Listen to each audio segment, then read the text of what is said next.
nanga ya lelo ezali ete biso toza de nature ba Congolais. Nous ne sommes pas des Rwandais. Nous ne sommes pas des Américains ou des Français. Tozali de nature banda ba koko na biso ba bota biso. Nous sommes des Congolais, nous finirons des Congolais. Alors, message nazana ngoya koyebisa Tshilombo boye. Tshilombo est venu pour vendre le Congo. Mais le Congo maintenant n'est pas à vendre. Le Congo n'appartient pas aux Rwandais. Ce que ça la blague naïe, on ne blague pas avec la vie de personne. Il ne peut pas blaguer puisque la minute de Kangi va sentir pour te sauver Mboka na biso. On a marre. On a marre. Donc tous après, d'ici 6e mois, nous descendrons sur la rue. Et il va nous savoir comment est-ce que nous allons chauffer. Il ne blague pas à Kenya, Rwanda, Kuna. Rwanda est un petit pays. À quoi il massacrer à quelle complicité na Rwanda Kagame. Qu'est-ce qui est Kagame? Kagame c'est qui? Devant les Congolais. Tozalia ou Toza censé. Nous te disons, toi Tshilombo, tu blagues avec les Congolais maintenant. L'heure est venue, Toza pour l'extérieur pour l'Umbu Yakoba. Okoye va commenter ce que nous chauffons. Toza na kanda tokolia na minu. Tokolia na minu. Alors, Toza na posa oche la biso bureau ya seni exact. Ya mwana ya mboka. Et ba réforme na ba institution nyonso tomona ke ba Rwandais, ba Burundais, ba Ougandais qu'ils partent chez eux. Nous avons besoin que notre pays aille avant. Tolingi ba distraction te oyo yozo ke zombongo. Oya komela biso n'importe quoi. Nous en avons marre. Toza na kanda na minute ndio tozaboye. Soki ka tozi ordre. Atalero na poko tozobi mena balabala. Et to komona comment est-ce que tu auras la punition. Merci papa, merci. Mbote mwana mboka. Actualité na message no pona lelo ezanini. Ah message pe actualité zali ke no peuple akonyo kwa mandeko.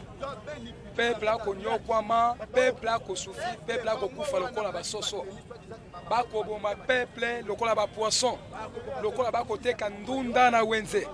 Lelo oyo camarade Tshilombo azui peuple a commissaire lokola matembele. Na batwa bakoboma. Bakoboma bato lokola banyama lokola ngombe lokola ntaba. De kolanga lipasi et somo, c'est pour cela que moni biso na séance etali kuti le président Eli Martin Fayulu tozali awa na elongo na peuple pour la kotali sa ete na bayiba kongomani bali libanda na bali na kati ke bagare bali ya kwesa bango ke non la guerre a commencé, tout le monde position ya kokanga mukaba na biso aloketo to bunda bitumba pona elongo ya mboka na biso yango biso na kati ya santé ndeko na ngai sa passe bayoki bato bakoloba ete makambo ya union sacrée to makambo ya état de siège boyebi yango malamu ndeko na ngai nalobaka yango mpe na koloba état de siège eline fete état de siège eli campagne électorale au camarade Tshilombo bakosala yo moko yoki na monoko ya bagénéraux na est bakoloba ete tolonga état de siège pour que na 2023 peuple est et voter Tshisekedi oyokaki yango c'est-à-dire ezali campagne électorale oyo bakosala biso toyebi boye ndeko a décrété état de siège en violation de la constitution. L'état de siège va décréter kaka na congrès. Mais tant que ça le Libanais à congrès a violé les amobés. Deuxièmement, c'est les articles 85 de la constitution. Ba collaboration ba bito zaka état de siège na état de guerre. Na kati état de siège na état de guerre, balobi na biso boendeko. Na moment où biso tozali. Tozana tango te ko décréter état de siège. Tozana moment ko décréter état de guerre parce que nous connaissons bien l'histoire de ce pays. Notre ennemi juré, c'est le Rwanda. Le Rwanda, Burundi, Ouganda et la Tanzanie. Bazali ennemi juré na biso. Bangonde baso bomba biso. Bangonde basali ba génocide congolais soka.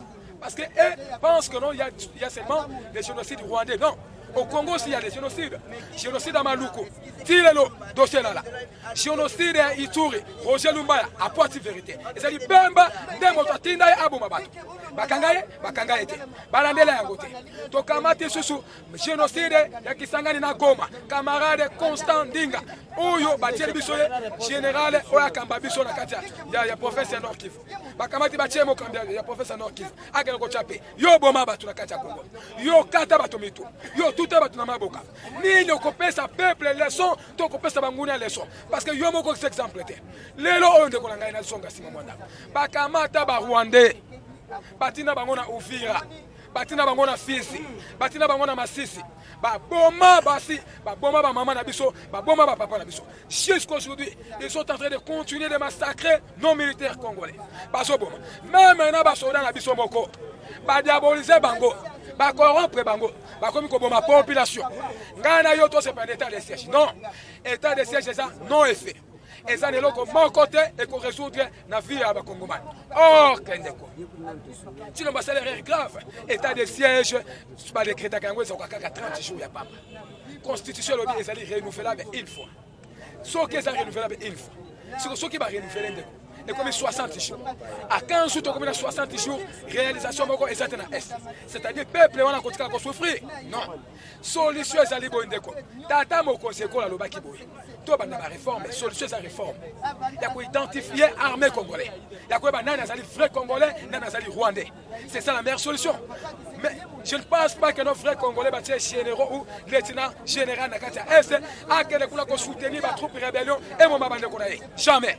Aujourd'hui, si la tuerie continue par rapport à partenariat, les Occidentaux, les Américains, les Français qui sont là. Baza, troupe, on a basali, complicité. Les Rwanda, camarade de Kagame, Abengisi camarade de Chilombo, Abengisi Pambate, Ake Kokutanana Kagame expliqué Ye Makambo, parce qu'il y a bien des Bokilo na ye, Aspie Bokilo l'obité, Gande Motona Kosala Nyonso, pour que tu aies des sièges na yo et Simba. Yo kande Kibolumbu, Chilomba Kote Nation congolais. Yo moto décrété des sièges, Okoki Kosi se Tumbati en Bokanayo. Kasi simana yango moto mosusu akamata solution aye la yo na kata mboka na yo. Vous trouvez ça normal? Kagame azali mauvais fruit. Kagame c'est sorcier. Kagame azali moto to bengi acide ya Congo. Pas poser question pour le génocide congolais. Alobi ke aye bien gote. Alobi ke makila ba congolais o ba kufi aye bien gote. Kagame pe aye bi si balobi cette histoire est soukawana. Soki na oki moto akotanga Rwanda akotanga Kagame ngai na ko s'appliquer na ye. Kagame azali lo côté. Na Chilombo na Kagame na Kabila baza eloko moko. Coalition FCC chez Kabonate. Union sacrée lelo bouleke côté. Oki Katumbi akomi kolela parce que justice se rendre verdict Pierre Noël Chani alobi clairement. Alobi na ye motono sa la double nationalité à côté la côté libaya te. Bango bakena pour une chose. Bemba na Katumbi ba lever décision ya casier judiciaire na bango. Il y a Masumu no Sobasala. Or qu'ils ont oublié pendant 18 ans de Joseph Kabila. Tous ces gens ont contribué à la valeur de la population congolaise. Tous ces gens-là, Katumbi Akima Mboka Pone. Pour la Moïbi à Diamant, Akima Nangwa Kenateka, mon solo estili, donc on va quitter les lois sacrées. Le lot Chilombo, le quoi a habit de confiance. Habit de confiance, à Sali Yango pour la lobby, justice, c'est la Moussala. Le lot, et ça y a le baptême de Konangai. Bison de Konangai, la copie sa message à Baïba Konangai. Peuple congolais a souffert. Mal, basse, courant, basse, nous sommes comme basse, fille comme difficile. Nos parents souffrent, les étudiants souffrent, nos militaires souffrent. Tant que yo j'ai état de siège, élaborer nous vie sociale, il y a des militaires. Élaborer nos salaires, il y a des soldats. Oublier les militaires d'Abisso. Pour désobéir, c'est-à-dire, Ezali et le côté Bengi dans le poteau de Bakaete, Ezali politique et autres. Il y a sous Kananga Ezali Bonde. Dans une élection, Malobi glissement, Bissotobi glissement zaté. Malobi recensement, Tolobi recensement zaté. Tolobi 2023, nous irons aux élections. Dans une élection, Banamboka, Mota Kosabilité. Mais il y a une condition. Dans le mois de juin, si l'on va présenter son bureau, où est crédible, bureau où est responsable, où est combat électoraux, il y a 2023. Si l'on va dire son fichier électoral, peuple yeba, na kate kita na mboka na ye, sur terre na kolala 17 heures, na 8 heures na kokende ko s'enrôler, ko soit carte na ngata que citoyen congolais. Aujourd'hui, parce que distraire la population, parce que même la distraction totale, vous les diasporas, vous les Congolais de l'Est, il y a professeur Nyonso, to Simbana, to Bunda, na balabala, l'IDPS à Kotoko. Merci. Merci beaucoup. Merci. Mon message est un message à Kanda.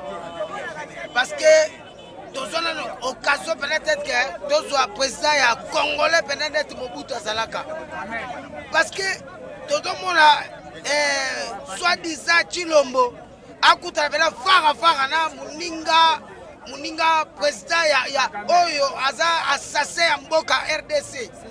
Ado coûté la muninga toko pupola yo boye. Mais yo koka kutute. Ya mwana peuple congolais la lingo ebisa bino le moko. Omoni makamba pouvoir et makamba vision. So omoni ke mutu ana vision te do akoka pe okamba mboka te. Bino mo bomoni. Bakuta na Kagame. Oyo bito pera kutu na tinga soki na président de la République na ko papula ta mbata. Mais ya tolo ba ke akoki ko répondre à te loko moko te pour akosa pe débat na été. Vraiment. Mais Kagame a du courage à Kolobake. Viol et ça makate, guerre et ça makate, baboma batute. Vraiment, peuple congolais, façon à la yina Kabila, c'est que bon tchalabino tiseke bisu na mute mate. Yango peuple congolais tous a mobilisé. Oh yo, nani, mais c'est une osala. To regretter na, to regretter na makasi. To kansa que peut-être comme moi 50%. Que au conseil à moi et l'homme moi malam. Mais au sein de l'homme moi pénaté. Totalika que face que yo pena au banga Kagame parce que Azaki paré na yo. Parce que yé mutu a négocié qui pour Kabila Hassan après son pouvoir. Yé ba que na 2023 au combattre mamakas omoni na kangi l'homme au président nga lobake. Oh c'est deuxième grossesse. Et kobota babisimbi et kobota na ba prématuré netu au bottom one. Yangona emsa kibino to bana koloba état de charge na zongeli e ko simbate parce que FCC cash et simbate baye union secret et simbite parce que dans 3 mois to pesi ba ka 3 mois et simbate ba panzana na bango parce que mbongo oyo bawela e ko sala pekate mais peuple congolais tozo souffrir bande ko biso bana poto vraiment to boy makambo ya tribalisme yo kana bisabino bino bana poto peut-être moi ko molobi bozo souffrir bino bolingi bo kende kana élection na souffrance bozo na souffrance mais siko papa to kele élection neni poto to de amokambi ya mabe bino ka seki mokambi to sui peut-être à cause de la malam, oh, biso peuple congolais, oh, to mobilisaki. Numéro 1, oh, peuple congolais, nios et votaki. Comme dans la soué, comme il y a salaki, oh, to votaki, abimité. Siko, oh, bango matia kocha. On me dit qu'il y a le même programme, il y a Kabila à faire sur biso peuple congolais. Merci, mon amour. Congo Congo eza kokufa. Congo eza na kati ya libulu. Pase leki makasi. Circulation ya mbongo ezate. Donc bato bazo souffrir makasi. Bato bazo yiba mbongo na gouvernement. Olie batinda bango kanyama ka sese bazo tinda bango te. Bazo ba inosa bazo tinda bango kanyama ka sese. Bana na bayibi nini? Bana na souffrance leki. Bana na bazala misala te. Soki bana na bazala na misala, baninga bayiba te. Soki bana na bazala na misala, baninga basala kuluna te. Tozana pasi makasi. Lokola ya osala continuité ya Kabila, likamute mena 2023 to kutana naye. Toyebisi eboye. Ba gouvernement na ya bandeke liboso ekweya mi bale ekweya union sacrée peso kweya. Mais biso to lobi to keneka na élection to aka na fois moko to zela. To ze élection, to ken élection to pona ya biso mokambi ya mboka o biso to lingi, pote amema biso malamu. Peuple congolais azo souffrir, bana mibali bazo souffrir, baza na souffrance. Baza na mbongo te misala ezate. Yezo kanga bango. Mais loko yezo kanga bango mokanga mi asuka za ye.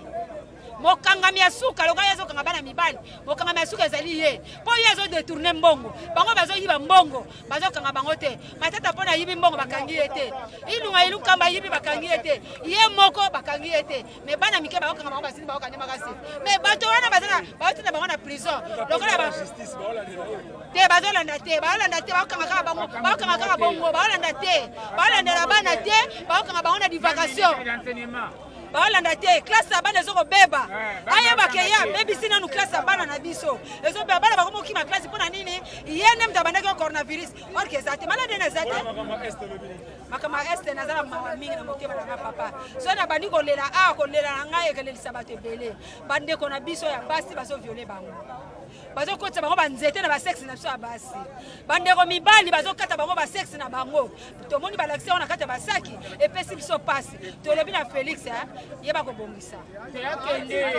kobongisa départ na yo ezala mabe kabila kuta vani na kingakati mais ayo okokima moko libela po ozopesa biso pasi ozolelisa biso butu moi bandeko na biso este bazokufa mikolo nyonso este sala nini eza mabela mboka na biso bato bavandi wana baza ba congolais eloko nini bazobonga bango mikolo nyonso héritage ya mboka na biso bazoyiba tango bozoyiba botika bandeko na biso tango bozoyiba bomenga mboka na biso Congo botika bandeko na biso bazala kimia mais tango bino bozoboma bango ezopesa biso pasi makasi. Merci maman. Muntu lokola Kagame jamais apaza na monde te akoloba RDC. Muntu lokola Kagame jamais akoki koloba monde na RDC. Ezopesa nga pasi pe mawa. Makambo to komona na mboka o eza pasi. Neti Rwanda eza pays moko mukie. Ekotele matana RDC te. Openza mobutu abane kofina. Mais lelo tozomona Rwanda komi kosakana na biso. Problème ezate. Tokoloba kaka monsieur Félix bongisela biso déjà na juin awe bongisela biso déjà mutu avana na seni wana. Tozana posa. Biso tozana posa mutu avana na seni. So mutu avani na seni te biso tokobima na balabala. Eko pesa nga pasi état de chaise ba koloba. État de chaise wana. Batu wana na général ceux qui généraux automona azalaki na champion bemba ba tout ki batu na maboka mais lelo bati état de chaise bayeba kaka lokola ni na bango bimaki gouvernement ceux qui nyon sacré lokola simba kité état de chaise wana pe ko simba pété eko simba te bakoluka ba méthode misuso bakoluka eko simba te ayebi yango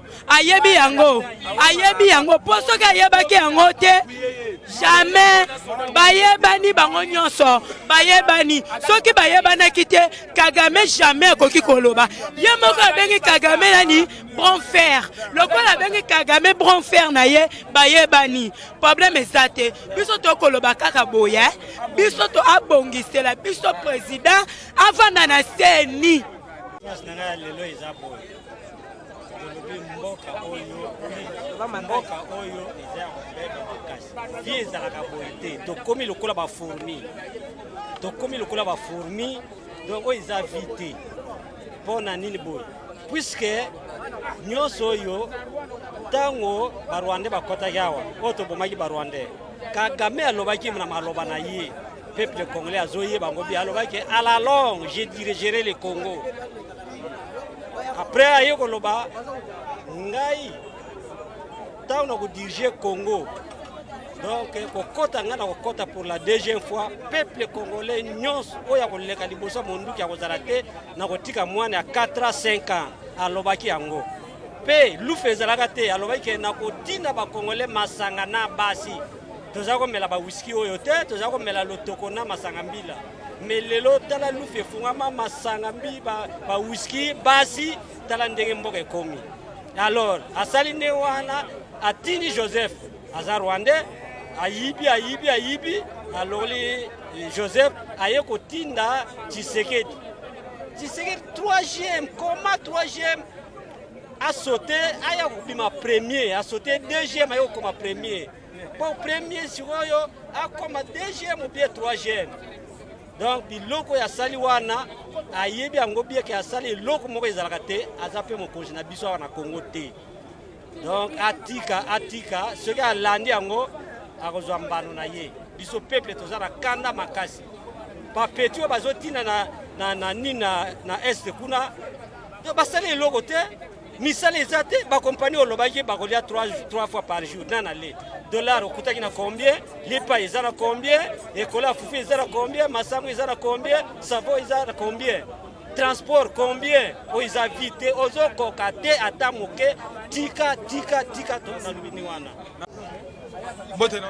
mbote ndeko journaliste tomoni bino susu awa me toye na ntina tobeta lisolo ya politike tomoni na France ndeko Kagame awangani makambo eleki na kati ya mboka Congo na est ya République parce tomoni ndeko Chilombo président de la République abengi ye mon frère yo pona yo okoloba nini bon nga pona nga na koloba mais c'est Chilombo d'abord azana Rwandais 100% azana Rwandais ndeko na ye za Kagame comme basala coalition ya koboma peuple congolais na est du pays démocratie bakota coalition aboma kabiso nyonso Kagame akoloba vérité te un criminel abomi batu jamais koya na tongo loba que je suis criminel na boma peuple congolais rien akoloba lokuta ke na yebi yango te Chilombo yo kizengo yo sala konta na onga na koloba ke na yebi te yo penzima mais biso tozo komona bande collection wa kufa na STP lelo bakufi 8 personnes na Ituri bakoteli bana ya classe ba masali ba massacre ba bomi bana classe so bato bakufa na ST wana eza ba soda Rwanda te eza ba soda ya Chilombo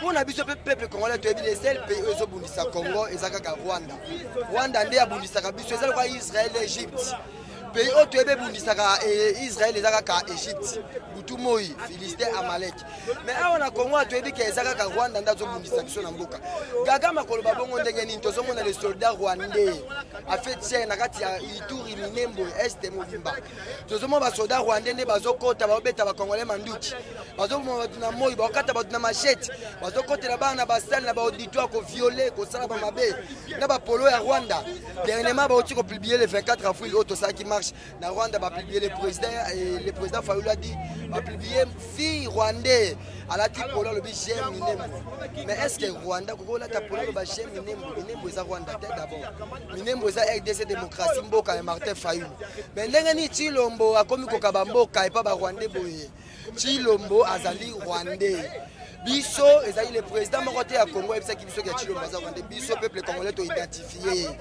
apesi ane na ya botama na ane ya mama na ye ekareza ya 11 ans mwana 11 ans na baluba akobota mwana te mwana 11 ans na ba Rwandais akobota mwana te mwana mwasi jamais plus jamais akobota ko mettre na monde Chilombo ba ke ko retrouver ye na Rwanda na cimetière azocha fleur na kunda ya mama moko boba tuni Chilombo boye pa ba journaliste rwandais mais c'est oyo yo lo ba ke oza congolais siko mama oyo zo célébrer awa aza mama ya nani Chilombo le beauté vrai maman na ngai yeyo wana ko sa peuple congolais yango biso peuple congolais to ebise initiative ya sukisa boy mais c'est Chilombo eba yango 2023 tu dois partir ensemble avec Kabila na ba Rwandais na hier OK mais soki baké elongo biso na 2023 élection ezali calendrier électoral awa to c'est nango na juin bimisa l'autre le 21 otoza awa etikali 9 jours koto tilisa mois oyo ya 5e mois tokota na 6e mois Chilombo akita amata na cour de cassation avant sélection makambi soki aboyi mapona mibiso peuple congolais na mokonzi ya monde mobimba Fayulu Madidi tokobima na balabala ye akotambola ba cadavre congolais pe ba yango ye ata bomi 1000 congolais biso peuple congolais tokanga Chilombo na maboko